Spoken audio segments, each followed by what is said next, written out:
आज की पूर्णिमा 4 दिसंबर 25 के पूर्णिमा के पावन अवसर पर आप सभी को बहुत बहुत बधाई।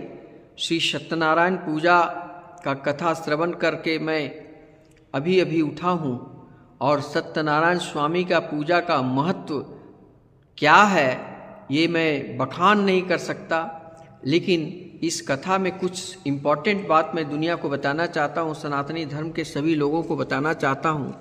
संतानहीन को संतान प्राप्ति होती है, हर एक मनोकामनाएं पूर्ण होती है। आपके घर में स्ट्रेस, कलह, कचकच, अशांति, धन आते हैं, कमाई आते हैं, रुकते नहीं हैं, आपके बच्चे पढ़ते नहीं हैं, जितने भी तरह के बीमार हैं, किसी भी तरह की कोई भी परेशानी में अगर आप हो, अगर आपके परिवार का कोई सदस्य बंदी गृह में बंद है, तो भी इस कथा के श्रवण से, ये नारद मुनि और श्री विष्णु भगवान के संवाद से इस बात का स्पष्ट प्रचार हुआ है दुनिया में।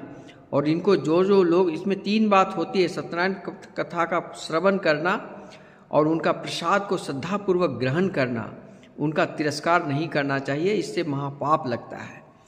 तो इस प्रकार के इस संत शांतानंद नामक वृद्ध ब्राह्मण ने सुदामा के रूप में जन्म लेकर श्री कृष्ण की भक्ति कर मोक्ष प्राप्त किया।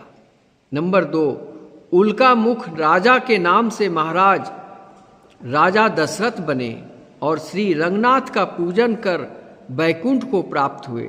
साधु नाम के वैश्य ने धर्मात्मा सत्य प्रतिज्ञा राजा मोरध्वज बनकर अपने पुत्र को आरे से चीर कर मोक्ष प्राप्त किया। महाराज तुंगध्वज स्वयंभू मनु हुए, उन्होंने बहुत से लोगों को भगवान की भक्ति में लीन कर मोक्ष प्राप्त किया। लकड़हारा भील अगले जन्म में गुह नामक निषाद राजा हुए, जिनका भगवान राम के चरणों की सेवा कर मोक्ष प्राप्त किया। तो इस प्रकार ये सत्यनारायण स्वामी का व्रत कथा का महिमा अपरंपार है। अगर आपके अंदर शुद्ध शाकाहारी सात्विक मानसिकता में निवास करते हो और भक्ति मार्ग में आते हो, श्रीमद् भागवत गीता रामचरितमानस का अध्ययन करते हो, तो कम से कम पूर्णिमा के दिन में सत्यनारायण स्वामी का व्रत कथा अवश्य सुन लेना।